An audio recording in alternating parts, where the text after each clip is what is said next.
Hey there, Mark Brown. So we're walking through a process, our 7 steps to unforgettable, right out of our book, Deliver Unforgettable Presentations, that we created with Patricia Fripp, our mentor. So we're walking through the 7-step process. We're on part 4. And look, if you like what we have to say and you want to go deeper, you want 144 questions that will dig and mine your life for the gold that's in there that maybe you didn't even think of accessing. So right now we're on part 4, your compelling close. And the key is this: with a good closing, chances are your talk just might be unforgettable. Let's do this, Darren. Anyone can give a presentation. Few deliver unforgettable presentations. What's the difference? You're about to find out.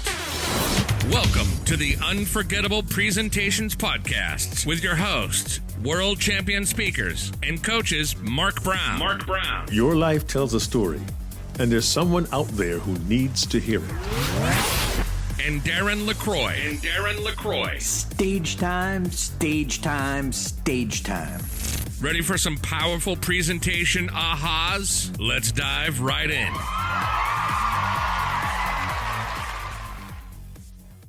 You know, Darren, we're talking about closing, and I can recall almost 30 years ago, I began to do keynotes. I was a Toastmasters world champion of public speaking. I was being asked to deliver these presentations and do keynotes. And I had a couple of really good friends who were honest and kindly harsh with me, because I had been guilty of doing what so many speakers do when they're inexperienced. I had a close after a close after a close. It was the Columbo, oh, one more thing. And oh, by the way, and I had no idea that I was closing so improperly. And if we were to ask our listeners and viewers to remember a time when they heard a presenter who they thought was done and they kept closing and closing and closing, I might have been that presenter. Why do I share this? Without the proper structure and knowing why you close and how you close, your closing just might be unforgettable, but for the wrong reasons. Might be annoying. That's what it might be. Been there, done that, Yes. guilty. We're both guilty, and a lot of presenters are, unless you get the process from the beginning. So if you've been guilty of that, no worries. The worst crime is not even be aware that you're guilty of that. But if nobody tells you, you think you're doing fine, and you've got these 3 ideas that the audience perceives as a close, even though you might not. And that's why it's so powerful to have a coach, someone who can say, hey, do you understand how this is landing? Because usually we don't. If we're not getting feedback from that higher level, we don't understand. And as we teach, the most important part of a presentation is the thought process in the listener's mind. So if we think you're closing, and then you close again, and then you close again, we're confused. And a confused mind doesn't buy your idea, your concept, and they're probably not going to move forward with your call to action either, because they're scratching their head. If you were with us last week, we encourage you to go through all the different steps. But last week we talked about your strong opening. This is about your compelling close. If you're not familiar with the Fripp model, check it out. You can probably find it online. It's part of our courses. It's part of our workshops.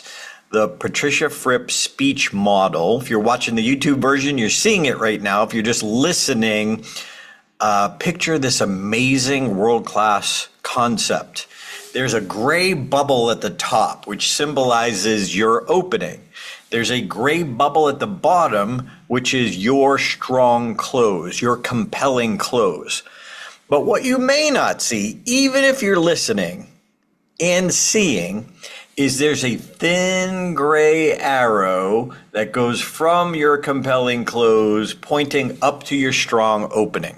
Wait, you're pointing backwards? Yes. Why?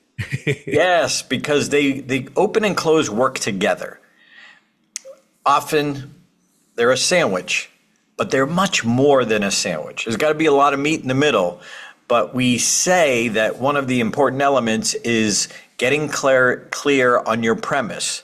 The premise is the thought or the idea that you're selling. We say that your strong opening must set up your premise. Your compelling close must reinforce your premise. So because of all the meat in the middle, you should now see things differently because of that perspective. But now that close is wrapping it up, tying it in a bow, giving us that one little reaction, eliciting emotion, and then a call to action. Mark? I would hope that everyone watching or listening heard the verb in your statement. A strong closing reinforces your premise. Because the idea is your message is clear to you. You want your audience to get your message. You state your premise. I'm going to go through with this. I have a call to action. But when the closing reinforces the premise, it is one more time. It gives the audience one more taste, one more opportunity to digest the impact, the power of your message. So your closing should not be randomly chosen because I've got a great story I got to tell. That may be true. But the purpose is to reinforce the opening. And as Darren says, tie the whole thing up together in a bow. That way the audience remembers it. Why? We want your presentation to be unforgettable. Now, in the book, which you can find on Amazon or you can find on our site, goes through many different options of closing. But I want to give you a specific one. My favorite one that I use often, in fact, one that we invented or at least labeled in the process of creating the program, Create Your Keynote by Next Week, which turned into the book, Deliver Unforgettable Presentations. And my favorite is what I call the dialogue close. The dialogue close, which means we close using a line of dialogue that was in the meat of the speech. So there was a story, let's say, in the beginning. Maybe it was point of wisdom 1, point of wisdom 2, point of wisdom 3. But now I use my mentor, Vinny, for example, that taught me stage time, stage time, stage time. And so at the end, I may close by saying, look, I don't know everything, but I do know this. If Vinny was here right now, he would tell you, never turn down stage time. Boom. That's the idea or thought that I want them to walk away with. That is calling back to a story that's in the middle or in the meat of the presentation. So I'm reinforcing the main point, which is not to turn down stage time. Now, different keynotes, I have different points, but when I'm teaching presentation skills in a keynote version, that is often one of the main premise or the main premise from that specific speech. Each speech has its own premise and its own open and its own close. But in that situation, we're calling back to a story told in the middle, but I use a line of dialogue from a mentor that passed the wisdom on to me, and through me, they're passing the wisdom on to the audience. Yeah, and the cool thing with this particular option, friends, is that it's ready-made, it's tailor-made for you. You have a powerful story, you have a voice of wisdom, who we may call the guru in a story, and they really help you to learn the lesson that you want to teach us. And calling back with the dialogue close gives the audience a couple of benefits. One, they get to recall a story, hopefully a powerful story you told earlier, and they'll remember the story. It'll also help them remember the character, be it a human being or inanimate object that taught that lesson. It then reinforces the message and the premise through dialogue. We learn very easily through dialogue and conversation. Oh, he said, she said, the teddy bear said. But it also gives the audience one more taste of the power of your premise. So the dialogue close is very easy, very convenient, but most of all, it's quite memorable. Look at your own presentations and think of the most powerful story you have. And the moment When dialogue was delivered, the aha came. It's handing you an opportunity to use that particular closing technique to make your closing memorable as well, reinforce the premise, and your audience walks away now with a stronger reason to act on your call to action. Yes. So that closing, again, reinforcing the idea of the premise. So that's why the premise is kind of the foundation.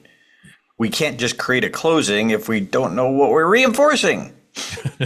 So there are many options. You could close with a story, just like you could open with a story. You could close with, as we say, the rest of the story, the Paul Harvey close. You might have given us a cliffhanger at the beginning, and then we go back to that same story, but now we hear the end of the story. We call it a suspended story. There are many different options for closing, but you've got to be strategic. And if you're getting paid well, it's expected you close well. If you want to get paid well, it's expected you close well. It is important to be concise. And we always say, don't worry about memorizing your speech. Internalize it. But your open and your close, you should know word for word. It should come out of you easily. It should flow out of you, and you should have conviction. Mark? There is one particular mistake, Darren, that I know. Well, I shouldn't say I know this, because I was going to say, I know you pull your hair out, but you don't have any hair to pull out. So I'm not going to. But here's what it is. We talk about this often. In corporate settings, we have learned, seen, discovered over 30 plus years each in the business, that very often the speaker will close with a Q&A. We have discussed this in various podcasts, also in our blogs, about the idea of not ending with Q&A. And we don't want to go into great detail, but what often happens is, before I go, we have time for a few questions. People go for their mobile devices, they get their keys, their pocketbook, whatever, because they know the presentation is over. They're going to get questions. I'm not interested. I'm out of here, if not physically, certainly mentally. And we don't recommend you close on the Q&A.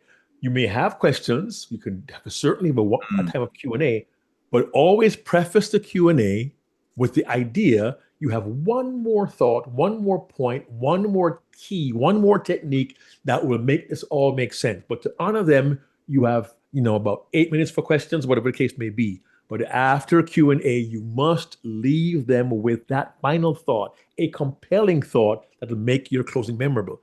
We don't often do this. I'm going to actually read a quick line from our book where it says this. It says, even if you receive excellent questions during Q&A, remember, you still must conclude your presentation by delivering a closing as powerful as the opening. Even when you get good questions and you answer them, you still must close with a closing as powerful as your opening. And one way to do that is to let the audience know, I have one more thought, one more idea for you. And again, it gives you one more opportunity to reinforce your premise, leave them with an idea that will inspire them to act, so your call to action makes that much more sense to them. This may seem very simple, but it's not that easy unless we know, as Darren said earlier, we know how we will close cold. It's in us, not just memorized words, but it's in us. So even with Q&A, which can be challenging, never abandon the fact you need to close strong, compelling, so the audience remembers your premise, is called to take action, and they remember you and your message. Yeah, and we want you to create the open and the close. No, there's 7 steps, not 7 random ideas. There's an order to them. Yeah, structure. So after you figure out your premise, then you got to create your opening. Now you go to your closing. And the two of them, you want to create one, then the other, because they're going to connect them. Now, they may change over time. You may realize you have a stronger story in the middle that's so good it needs to move to the end. So it's an ever-evolving process. But your closing, by the way, a quick tip on the close, if you're doing Q&A, let them know how long or how many questions Give them the context, give them the idea of how much time or how many questions you're going to take. Time is probably even better because sometimes people might ramble or go on. Yeah. But you let them know, I'm going to leave you with one important story from my mentor. But before we get to that, I'm going to take 3 minutes, 10 minutes, 5 minutes of Q&A. Right. So you're selling that there's going to be an idea you wrap it up with. Otherwise, in the corporate world especially, as soon as you say Q&A, people start packing up. Yeah. They close their notebooks, they pull out their phones, they start checking their texts. And yeah, so that's why you want to say you're going to close, you're going to leave them with one final thought, one insight, one whatever that is. So you've almost got to sell your close, plant the seed of your close before you go into Q&A. Otherwise, they'll perceive that as the end. Mark Brown? One more thought, Darren. You said earlier, it's a very simple example. You said it's more, a good presentation is more than just a sandwich between the opening and closing. So I'm going to take that sandwich idea, which sounds kind of corny, but let's think about this. I remember years ago, I used to see a comic book cartoon strip called Blondie. It's probably from the 50s. But Blondie's husband's name is Dagwood. And Dagwood, my mom would say, I'm going to make you a Dagwood sandwich. Because Dagwood used to always make these huge sandwiches, like they're stacked. Forget clubs. I mean, he had a triple like a club sandwich. But I thought about Dagwood. I chuckled to myself as you were talking, Darren. I chuckled because I thought, when we're going to make a sandwich, we've got the white bread. I'm going to put some cheese, some tomatoes, some lettuce. Some people want to put onions in there. I might put some salami or whatever else. If you're a vegetarian, you may not put anything carnivorous there, any carne in there. But very often, even making it was there, a PBJ, I learned, is a very popular American lunch, peanut butter and jelly. And I've watched people put one piece of bread, they put the peanut butter on this side, they put the jelly on that side, and they put it together. But people stack their sandwiches as they see fit. And I took the idea, you said sandwich, my brain went, okay, I chose it's white, it's rye, it's wheat, it's pumpernickel, but I choose my bread.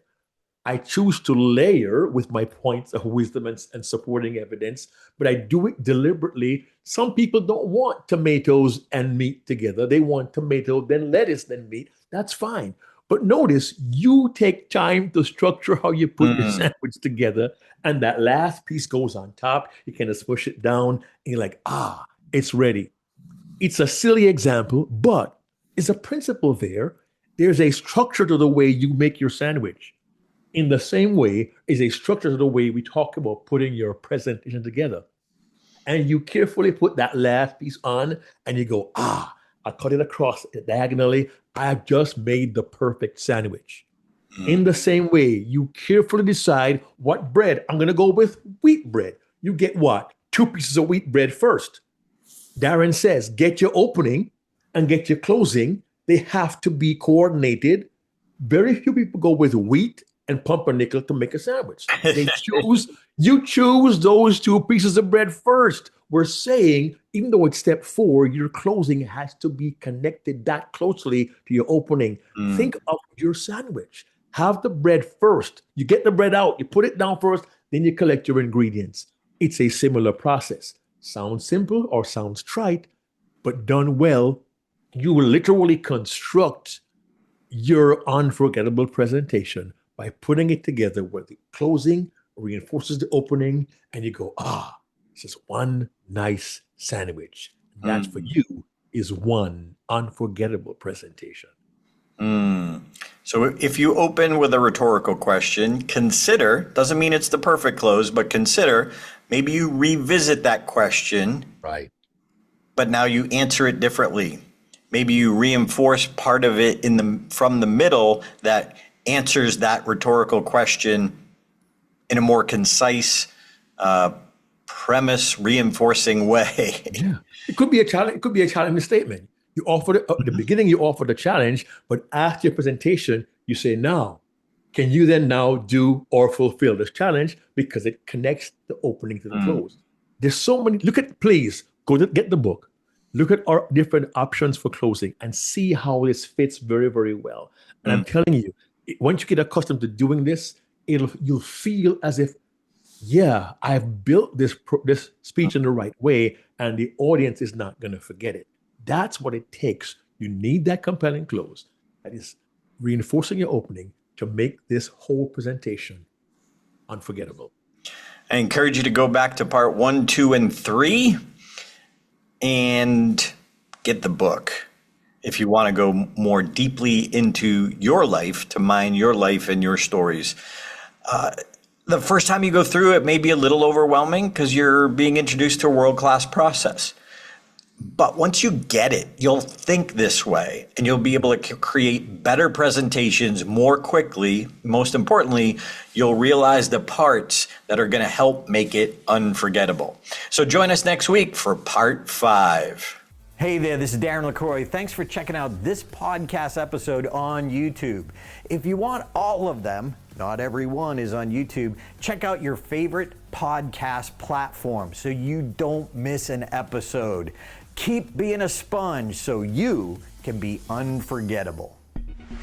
Check out StagetimeUniversity.com, where good presenters become unforgettable.